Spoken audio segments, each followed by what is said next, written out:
Hello बच्चों, good evening. मैं एक गुणनखंड का वीडियो बनाई थी कल, लेकिन उसमें कुछ प्रॉब्लम आ गया है कि रुक जाता है। तो मैं आज दोबारा आप लोगों को बता रही हूँ। आप लोग मेरे मेहनत का थोड़ा ख्याल कीजिए और उसे पूरा वॉच कीजिए। आप लोग वॉच नहीं करते हैं, पूरा देखते हैं नहीं, जिसके चलते कुछ लगता है कि मैं क्यों बनाऊं, इतना मेहनत करके बनाती हूँ और सिर्फ आप लोगों को देखने में क्या जाता है, देखने में आपको क्या चीज चला जाता है।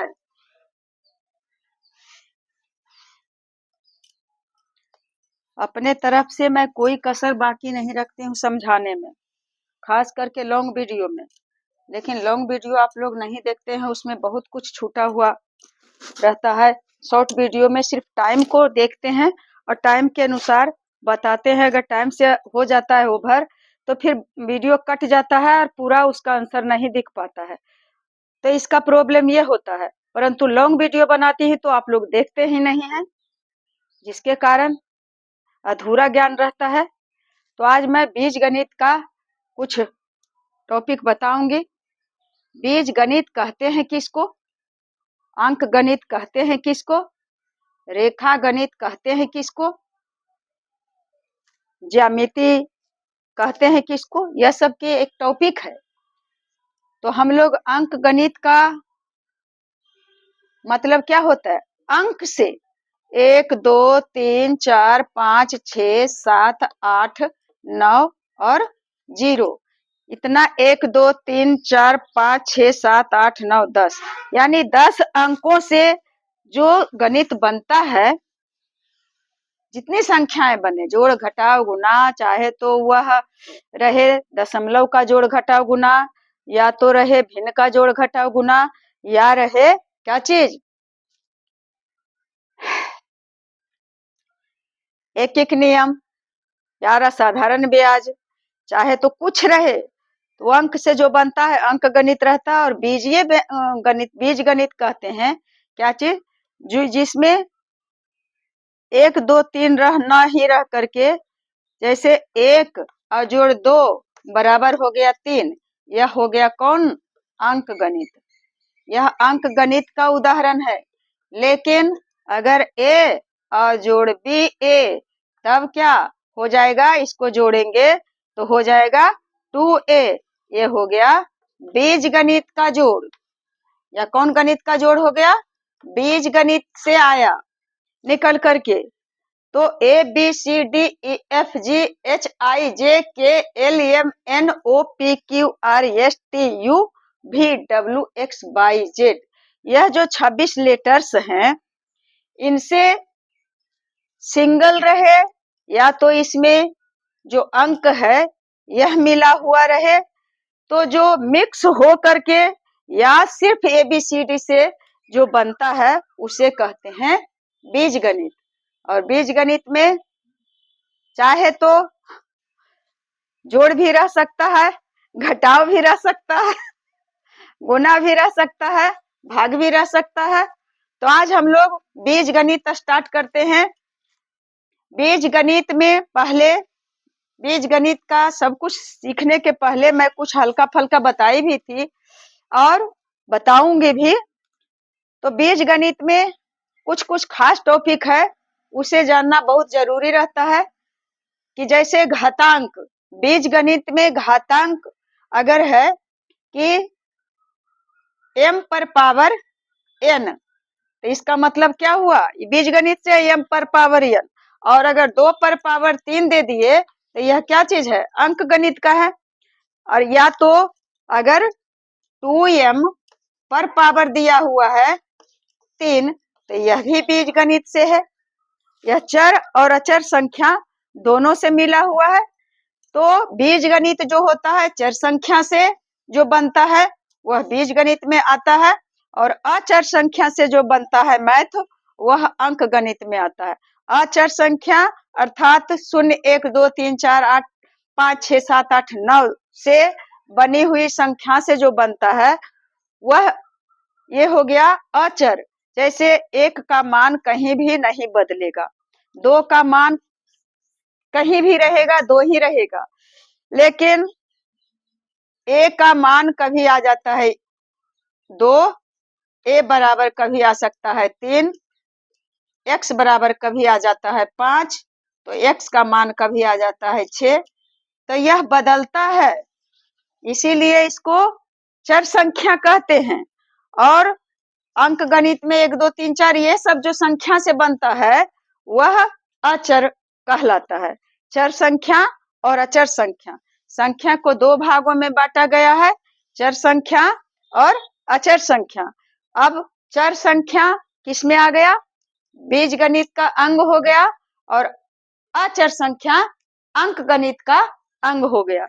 तो अब हम लोग जान गए कि ABCD जिसमें लगा हुआ रहेगा, XYZ जो लगा रहेगा वह रहेगा बीज गणित का, और ऐसे सिर्फ 1 2 3 4 यानी 0 1 2 3 4 8 5 6 7 8 9 इन 10 जो अंक है उससे जो संख्या बन करके जो मैथ बना तो वह अंक गणित में आ गया। मैं अपने हिसाब से बता रही हूँ, यह मैं कोई ग्रंथ और कोई बुक से नहीं पढ़ी हूँ, जो मुझे अनुभव है उसी के हिसाब से बता रही हूँ। हो सकता है इसमें और कुछ मिक्स भी हो। तो बीजीय व्यंजकों में चर और अचर समझ लिए, चर संख्या और अचर संख्या, और एक सजातीय और विजातीय। सजातीय अब जैसे रहेगा कि a और गुना a, और इधर है a और गुना b, इसमें यह जो है इस सजातीय है और यह जो है विजातीय है। जैसे 2a और गुने 3a, और इधर है 2a और गुने 3b। तो इसमें जो है यह सजातीय है कि दोनों a और a है, लेकिन इसमें जो दिया हुआ है चर संख्या वह विजातीय है। एक में a है तो दूसरा में b है, इस पद में a है तो दूसरा पद में b है, तो इसे विजातीय कहते हैं। तो गुना होगा सजातीय रहे या विजातीय रहे तो इसमें हम गुना कर सकते हैं, गुना में कोई दिक्कत नहीं होता है। जैसे 2a और 3a में गुना करना है तो 3 दूनी 6, 6 और a में गुना करेंगे तो a स्क्वायर हो गया, a पर पावर 2 हो गया। क्योंकि कि जब कोई संख्या रहता है उस पर कोई पावर नहीं है तो इसका मतलब है कि उसके ऊपर एक पावर होता है, और पावर जुट जाता है गुना में यदि आधार दोनों का एक है। तो इसका आधार 2 और 3 तो अलग अलग है, तो 3 दूनी 6 हो गया, और a यहाँ भी है और a यहाँ भी है, तो दोनों का आधार 1 हो गया।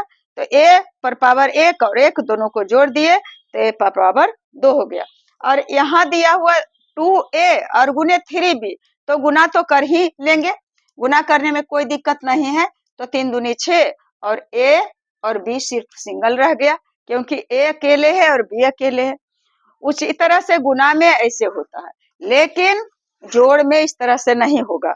अगर 2a और जोड़ 3a है तब हम जोड़ सकते हैं, तो आ गया 5a। लेकिन अगर 2a और जोड़ 3b है तो कदापि इसको नहीं जोड़ लेंगे कि 3 और 2 5 और a भी हो जाएगा, कभी नहीं। जो उठेगा या घटेगा कब, जब दोनों सजातीय रहेगा तब, सजातीय पद रहेगा तो। लेकिन इसमें है a और इसमें है b, 3 और 2 इसमें भी a और b था, लेकिन दोनों को 3 दूनी 6 गुना कर दिए, परंतु 3 और 2 5 नहीं जोड़ सकते हैं। इतना याद रखें कि जोड़ और घटाव में यह नहीं चलेगा। यह तो जान लिए, चर और अचर जान लिए, और पद को जानना है। पद को एक मैथ अगर रहे कि a और प्लस b में गुना करना है a प्लस b से, तो यहाँ गुना का चिन्ह रहे या नहीं रहे, चर गुना है तो इसमें गुना करना है। एक यहाँ से यहाँ तक एक व्यंजक हुआ और इसमें इतना से दूसरा व्यंजक हो गया, इसको व्यंजक कहते हैं। और एक व्यंजक में 2 पद, एक पद a और दूसरा पद b, एक पद में a और दूसरा पद में b, तो इस व्यंजक, एक व्यंजक में एक से अधिक पद हो सकते हैं, लेकिन एक पद में व्यंजक नहीं हो सकता है। तो इस बात को जान गए। और अब है कि हम लोग गुणनखंड, बीजीय व्यंजकों का गुणनखंड बताए थे, जो मेरा मेहनत बेकार गया। गुणन गुणन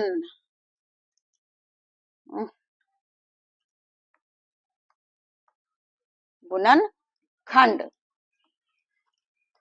तो हम लोग अंक गणित में भी गुणनखंड सीखे थे। तो अंक गणित में कैसे सीखे थे गुणनखंड? अब जैसे 6 है, तो 6 का गुणनखंड क्या हो जाएगा? 3 गुने 2, या पहले 2 आता है इसलिए 2 गुने 3, यही तो गुणनखंड हुआ। अभाज्य गुणनखंड इसका 2 भी अभाज्य संख्या है और 3 भी अभाज्य संख्या है। लेकिन अगर बीजगणित का हमको खंड करना है, जैसे अगर a पर पावर 3 है, इसको खंड करना है, हमको खंडित करना है, तो इसका खंडित करेंगे। a पर पावर 3 क्या दर्शाता है कि a को 3 बार गुना करना है, a Guna a Guna a, तब 3 पद हो गया, इसको खंड कर दिए, यही तो गुणनखंड हुआ। हिंदी में अंक गणित में बाबू, अंक गणित में जो अभाज्य गुणनखंड हम लोग कहते हैं कि अभाज्य गुणनखंड का एक बनाए थे अलग से। अब जैसे 8 है, 8 का गुणनखंड हम करते हैं तो 4 दूनी 8, फिर 2 दूनी 4, गुणनखंड क्या हो गया? 2 गुने 2 गुने 2, 8 बराबर, यानी 8 का गुणनखंड हो गया 2 गुने 2 गुने 2, यही 8 का गुणनखंड हो गया। तो इसे कहते हैं अभाज्य गुणनखंड। लेकिन a पर पावर 3 का जो खंड किए, तो इसको कहते हैं अखंडनीय गुणनखंड। अखंडनीय, जिसका खंड करने पर फिर कौन क्या खंड करेंगे? अब 2 गुने 2 गुने 2, 8 का तो खंड कर दिए, तोड़ दिए, 2 और 2 2, 3 टुकड़ा में कर दिए। लेकिन 2 को कौन टुकड़ा में करेंगे? 2 टुकड़ा हो सकता है? नहीं होगा। यह हो गया अभाज्य गुणनखंड। अभाज्य का मतलब क्या होता है? अभाज्य, अभाज्य से इसका शाब्दिक अर्थ है कि जिसका विभाजन, अभाज्य, जिसको भाज्य नहीं कर सकते हैं, जिसका हम खंड नहीं कर सकते हैं, जिसका टुकड़ा नहीं कर सकते हैं, वही अभाज्य हुआ। भाज्य के उल्टा अभाज्य, और भाज्य का मतलब होता है कि जिसे खंड में बांट सकते हैं। जैसे a पर पावर 3 को हम बांट दिए तो a गुने a हो गया। अगर रहेगा कि 3 और x और पावर 2, तो इसको हम खंड करेंगे तो क्या हो जाएगा? पहला खंड तो 3, 3 तो बंटवारा इसका हो नहीं सकता है, तो 3 और गुने, और x पर पावर 2 को खंड करेंगे तो x और गुने x, कितना हो गया इसका? ये हो गया जो 3x, x 3 गुने x, यही इसका गुणनखंड हो गया। कौन गुणनखंड? अखंडनीय गुणनखंड। बीज गणित में ही अखंडनीय गुणनखंड कहते हैं, और अंक गणित में इसे अभाज्य गुणनखंड कहते हैं। अभाज्य, जिसका भाज्य, जिसका विभाजन नहीं होता है, और इसको अखंडनीय, जिसका खंडन नहीं कर सकते हैं। यानी लगभग दोनों का अर्थ सेम ही है। तो इस तरह से हम इसका कर सकते हैं। जैसे कुछ उदाहरण देते हैं। इसमें तो पहले तो बहुत कुछ समझना ही पड़ता है, ज्यादा लिखना बहुत कम है। एक उदाहरण देते हैं गुणनखंड का। जैसे अगर यहाँ दे दिया कि a पर पावर 3, b पर पावर 2 और c पर पावर 4, इसका कहेगा कि यह बीजीय व्यंजक है। पहचान लिए कि यह बीजीय व्यंजक है। अगर रहेगा 3 पर पावर 2 और गुने 4 पर पावर 2 और गुने 6 पर पावर 1 या 6 पर पावर 3, तो इसको कभी कह सकते हैं बीजीय व्यंजक? कभी नहीं कहेंगे, क्योंकि यहाँ तो अंक सिर्फ है, ABCD से तो कोई ताल्लुक नहीं है इसमें। तो यह नहीं है बीजगणित, सिर्फ घातांक वाली कह सकते हैं। परंतु यह इसमें बीजगणित से है, घातांक की है, घातांक से संबंधित है, परंतु बीजीय व्यंजक है। तो इसे जब खंडित करेंगे, खंडन करेंगे, तो क्या करेंगे? ए पर पावर 3, बी पर पावर 2 और सी पर पावर अगर 4 है तो इसको खंड करेंगे तो देखिए ए पर पावर 3 क्या कहता है, खंड करेंगे तो ए गुना ए, और बी पर पावर 2 है तो गुना का चिन्ह देंगे और बी गुने बी 2 बार किए, और सी पर पावर 4 है तो गुने सी गुना सी और गुना सी और गुना सी। इस तरह से 4 बार गुना किए तो कर दिए। यही तो बीजगणित का अखंडनीय गुणनखंड है, यानी बीजीय व्यंजकों का गुणनखंड है, बीजीय व्यंजकों का गुणनखंड है। तो इसमें सिर्फ चर ही संख्या है। अगर चर और अचर दोनों संख्या मिला करके रहे, जैसे अभी और देते हैं x पर पावर 2, y पर पावर 3 और z पर पावर नहीं है, इसका खंड करेंगे तो x पर पावर 2 है तो इसका मतलब x गुना x और गुना x। कई बार हुआ, सॉरी 2 बार है तो 2 ही बार गुना होगा बच्चा, और फिर गुना का चिन्ह देंगे। यहाँ कोई चिन्ह नहीं, इसका मतलब गुना, यहाँ भी गुना का चिन्ह है।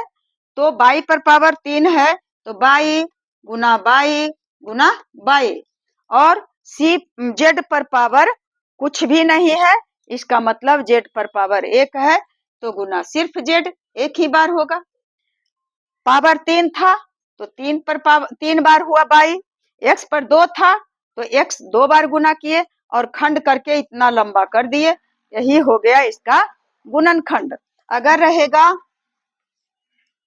कि 9x पर पावर 5, y पर पावर 3 और z पर पावर 2, तो बच्चा कैसे इसका गुणनखंड करेंगे, कैसे करेंगे इसका गुणनखंड?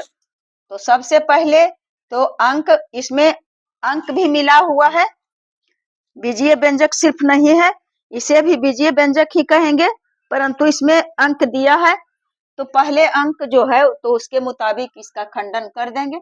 9 है तो कई बार लगेगा, 3 बार लगेगा, यानी 9 का क्या होगा 3 गुने 3, यानी 3 तिया 9 हो गया। तो इसे लिख सकेंगे 3 गुना 3। क्या किए 3 गुना 3, यानी 3 तिया 9 कहे या 3 गुने 3, यही चीज है। और x पर पावर 5 है तो गुना कर देंगे x गुना x गुना x गुना x। कितना बार हुआ 1 2 3 4, एक x और घट रहा है तो x 5 बार हो गया। अब फिर गुना का चिन्ह देंगे और क्या करेंगे बच्चा, z पर पावर 2 है तो z को z और गुने z हो गया 2 बार।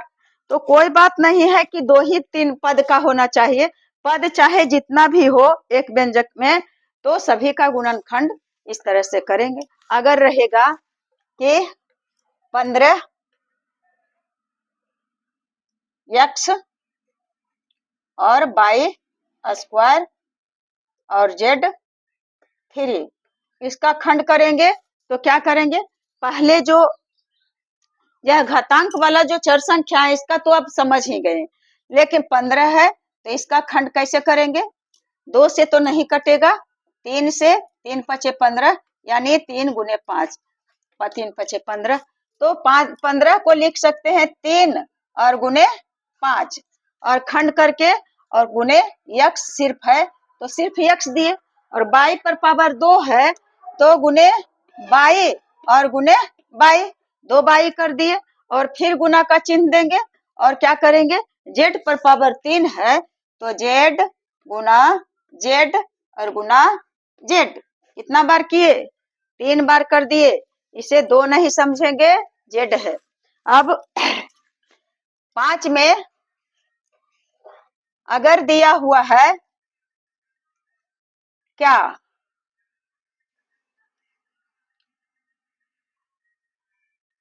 10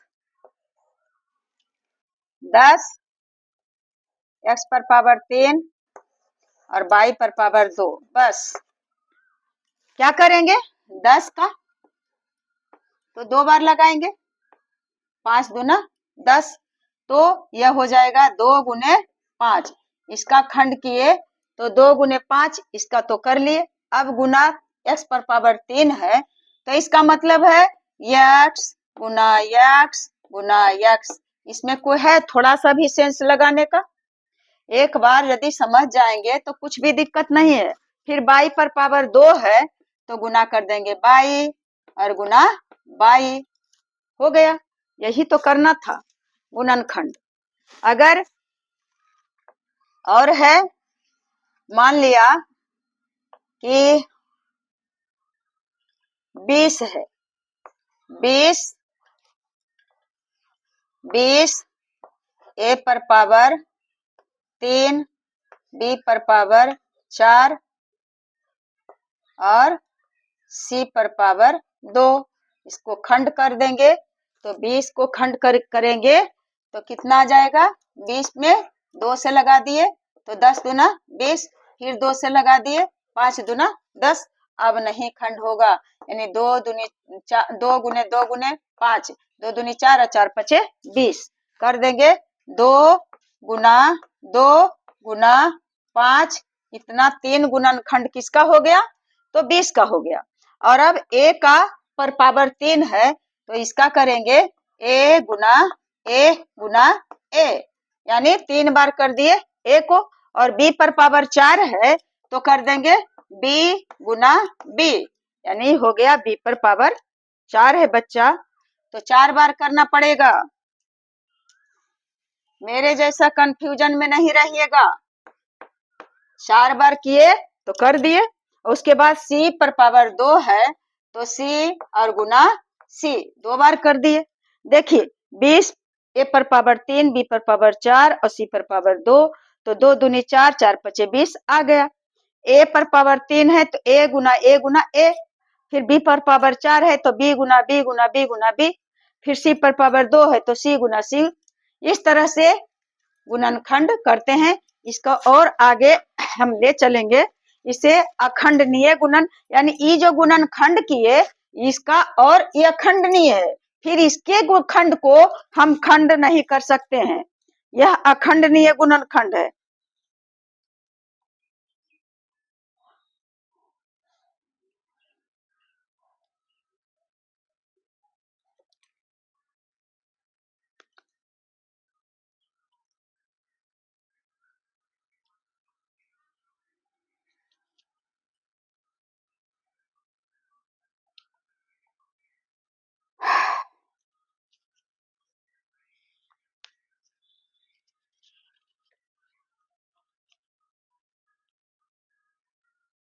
अच्छा, ये तो अखंडनीय गुणनखंड हुआ।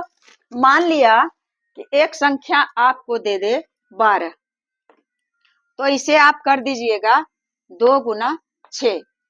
तो 12 का ये जो 2 गुना 6 किए, यह क्या अखंडनीय गुणनखंड है? यह अखंडनीय गुणनखंड नहीं है, क्योंकि 6 का भी हम खंड कर सकते हैं। जो अब रहेगा 2 गुने 6 का खंड करेंगे तो 3 2 और गुना 3, यह 6 का खंड हो गया 2 गुना 3। तो जब खंड हो गया तो इसे अखंडनीय गुणनखंड कैसे कहेंगे? ना तो इसको अभाज्य गुणनखंड नहीं कहेंगे। इसमें अभाज्य गुणनखंड कैसे हुआ? यह तो 6 आ गया भाज्य संख्या, तो अभाज्य गुणनखंड नहीं हुआ। तो क्या करेंगे बच्चे? इसे जब खंड किए तो क्या हो जाएगा? 2 गुना 2 और गुना 3, तो 2 गुने 3, यानी 2 दूना 4 और 4 तिया 12, 12 कहे या 2 दूना 4, 2 गुना 3 कहे। तो इस तरह से यह क्या हो गया? बीजीय व्यंजकों का गुणनखंड। तो लगभग मोटा मोटी आप समझ गए होंगे कि बीजीय व्यंजकों का गुणनखंड कैसे करेंगे। चाहे उसमें चर संख्या सिर्फ रहे या तो चर और अचर दोनों संख्या मिला हुआ है तो भी हम उसका खंड कर सकें। और अखंडनीय गुणनखंड या अभाज्य गुणनखंड कब नहीं हो सकता है? कि उसमें कोई भी भाज्य संख्या नहीं रहेगा। जैसे 12 का अगर किए 2 गुने 6 तो यह गलत होगा, लेकिन 2 गुने 3 तो यह गलत नहीं होगा। तो बच्चे अब अब आगे वीडियो में मिलेंगे। अब आप लोग अगर अच्छा लगे तो लाइक, कमेंट और शेयर कीजिएगा। जय हिंद, जय भारत।